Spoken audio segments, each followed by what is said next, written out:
felt something of an obligation to know what our combat soldiers are doing, what they have to put up with. And even though I don't read a lot of fiction, it was done by a man who'd been there and who'd been in the Army and been in Iraq. And so I got a sense for probably what was going on. I was a veteran, but a nurse, of course, which is totally different than a combat. I was at Andrews Air Force Base in Washington, D.C. for 3 years. I'm now retired. I, for some reason, always had the goal I wanted to be a nurse, and so you work toward that goal. And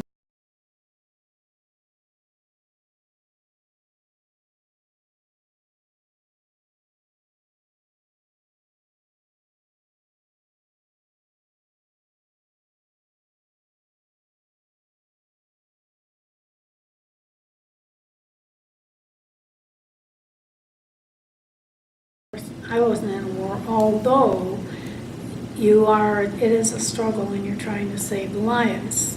And I have seen trauma and gunshot wounds and that type of thing, but not, on the battlefield, and that's a whole different story.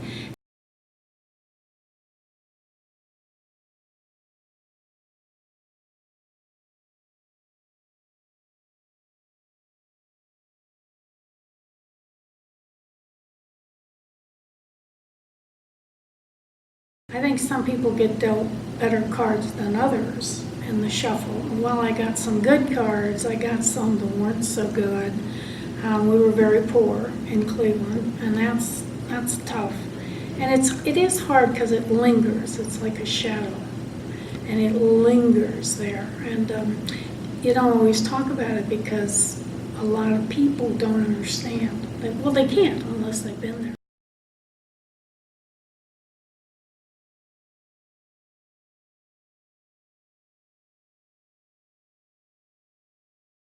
After a while, you just say, oh, I've had enough of this, and I'm just going to go and do things and do what you want to do and try to put it behind you, which is easier said than done.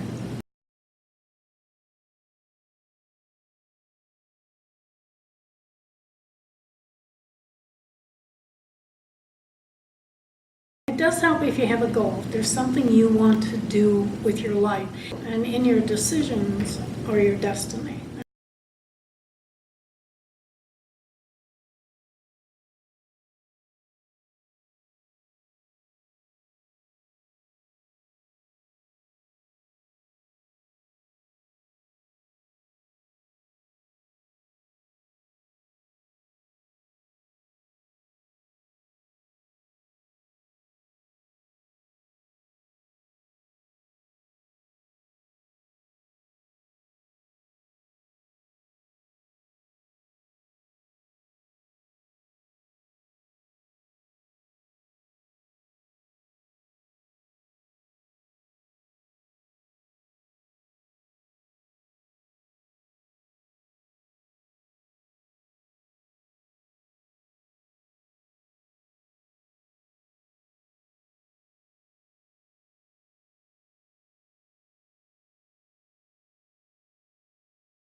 And he said they're trying to portray something that happened, but unless you're there, it's really not realistic.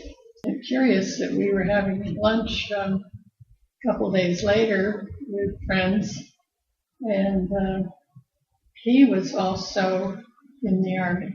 So we talked about it, and he said no. He said, my experience or my reaction to something like that was I was in the Army and I saw a lot of bad things happen, but when I read about them, it's not reality. Your Honor, the Mayor, General Doolittle, soldiers, ladies and gentlemen, it's very difficult for me to speak because what you have just seen is not a phantasma, but damn near a reality. He followed Patton through Germany when they opened up the concentration camps. He really gets tearful about it. He just can't talk about it.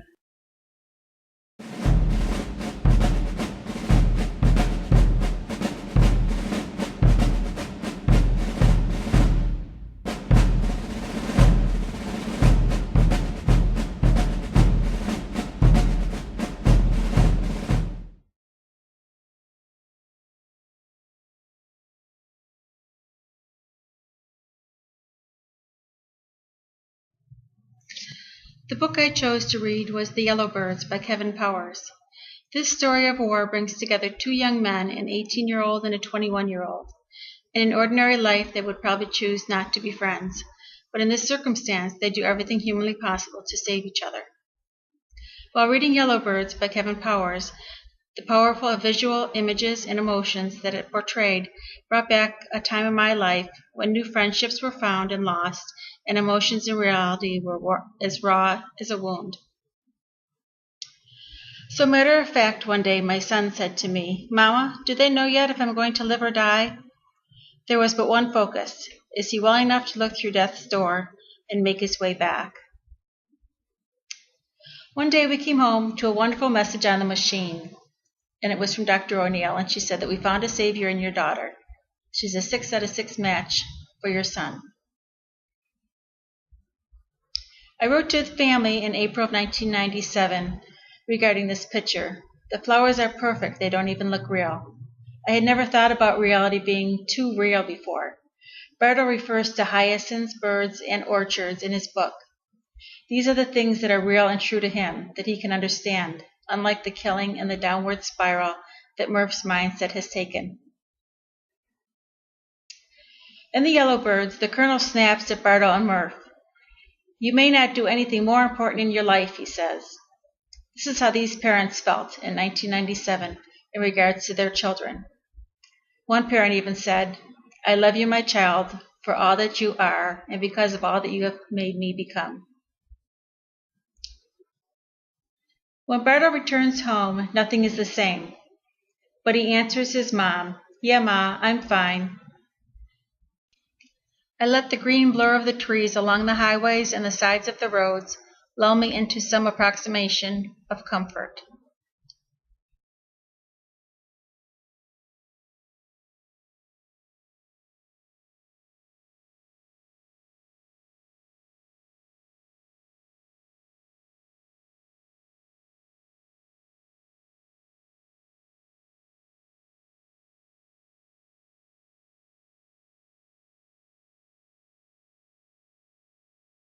Overall, I think it was very shocking and something that I haven't really read before of the trauma soldiers do face from just sort of basic warfare.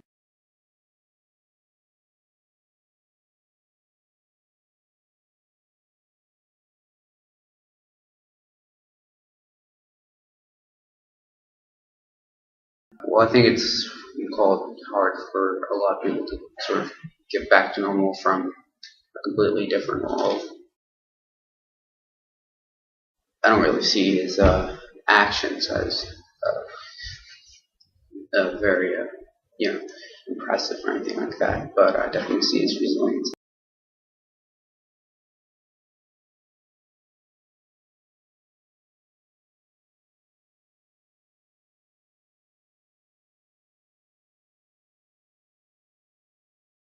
But I guess, maybe embarrassing things when I was a kid, I guess that's what holds me back a little bit on some things. And I guess resilience, sort of getting through tough times and then proving oneself, I guess, doing called things that are beyond my capability of doing.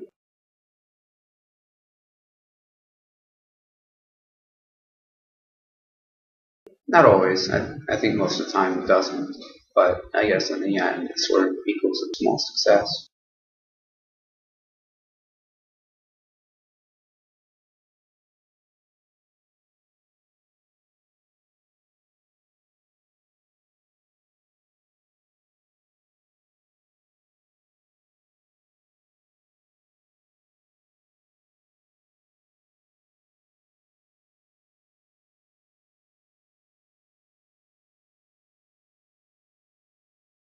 I thought it was very interesting to read his reaction to the praise. He was so uncomfortable with the attention that was paid to him.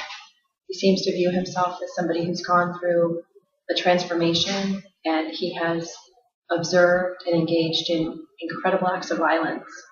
And then immediately he's thrown into situations where people are treating him as if he's this wonderful hero, something that, despite the fact that I've never been in a situation that's similar, I found myself relating to him and understanding why that would be extremely uncomfortable and embarrassing.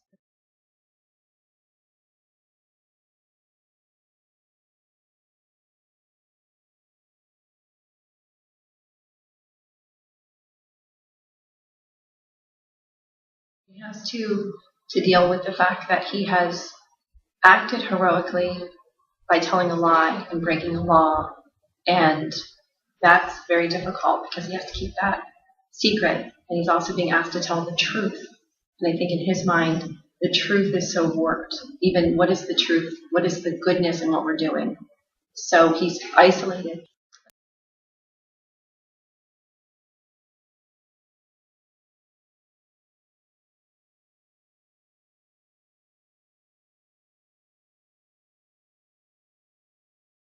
That was an interesting portrayal of depression, which I think people who have not accessed depression through war might be able to relate to.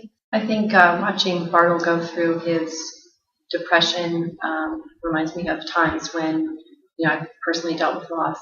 My younger brother died, and it was a difficult time. Despite the fact that I never reached the depths of sadness that Bartle feels, I could understand moments.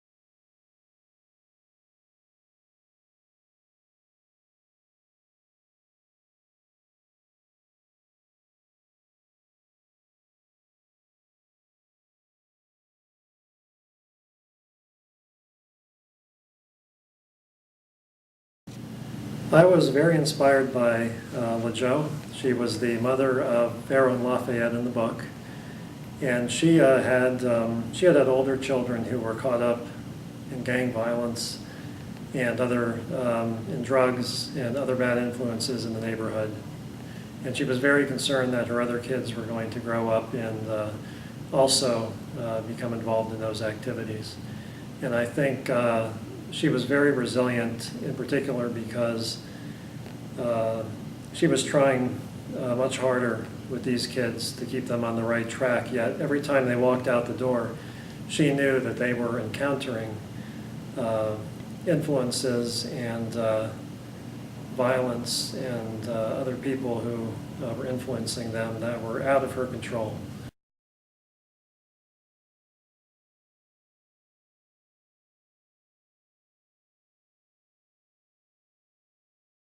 I think about times when my own parents must have also felt very similar to LaJoe felt when her kids left the house.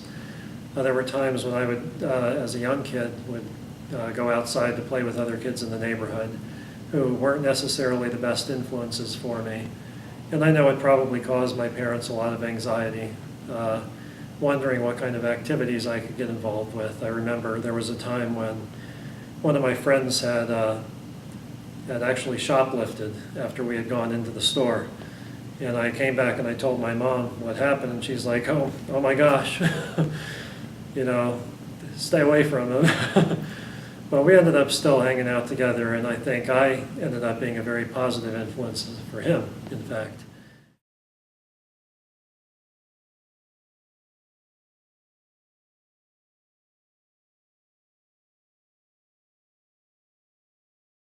Several years ago, I went up to live in West Virginia. I volunteered for a year to work on some anti-poverty initiative. Unlike the book, it wasn't in an inner city type of environment, but it was in a rural environment. But I got to see a lot of the effects of drug use, of addiction to prescription drugs in particular, in the location I was working. And when I signed up for that, I signed up really not quite knowing what I was getting involved with. And I remember driving up there, all my belongings in my truck, and not having a place, not knowing where I was going to live. And I called my parents up, and they're like, "What did you get yourself into? Did you, you don't even have a place to live. Where are you going to stay out here in this rural community? You better find a decent place to live where, people aren't doing drugs and all that all the time." And so even at a later age in life, and at this time I was in my mid-20s, my parents were very concerned about me.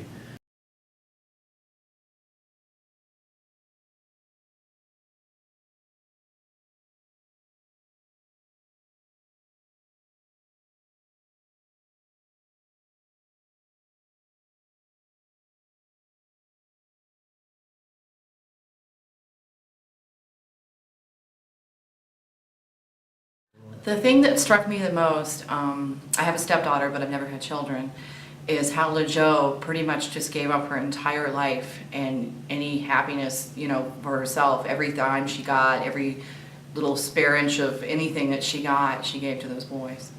And she defended them, to the T. That was what really got me. It made me like cry almost, because she was so determined that they have a better life than she had, that she gave up everything.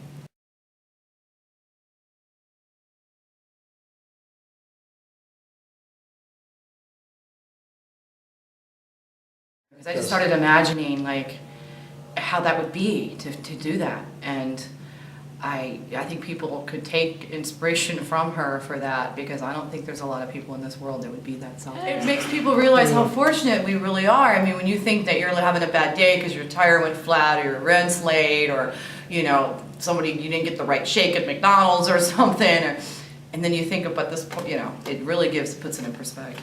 The younger brother, I really was impressed that he was really smart. He really tried, how they tried to, even the kids themselves, they saw what was going on around them, and they tried to find happiness in little things, like going up on the train tracks, and how hard they tried to stay out of the gangs, even though that was the lure, easy money, and study hard and be in school like the little brother when he went with the spelling bee. I lived on the island through Hurricane Charlie, and I ended up losing my house that I rented got flooded, my business got absolutely wiped off the map, and at one point I had, surfing on, a lot of people in town were the same way, so it was kind of like we all came together as a community, but it was really scary at one point because I thought I had no way of making a living, I had no place to live. So everything I owned except for a pair of shorts and my winter coat was destroyed. It was tough for a while because I had had that business for 10 years and suddenly it was gone. In a nutshell, I had no business, no place to go. And I grew up in this town, and there had a lot of support system. And the fact that everybody else in town was going through the same thing. So we all kind of cried each other's beers, so to speak, and we shared information as far as getting in touch with FEMA, and FEMA got me a place to stay, paid my rent, it actually paid most of my tuition, but it was the shared information in the sense of we're all in this together. It was kind of what helped get me through. This town came together like no other after Charlie, because all of us were in various stages, some worse than others, of disaster. Those of us that went through Charlie, it really united us as a community and solidified our love for this town.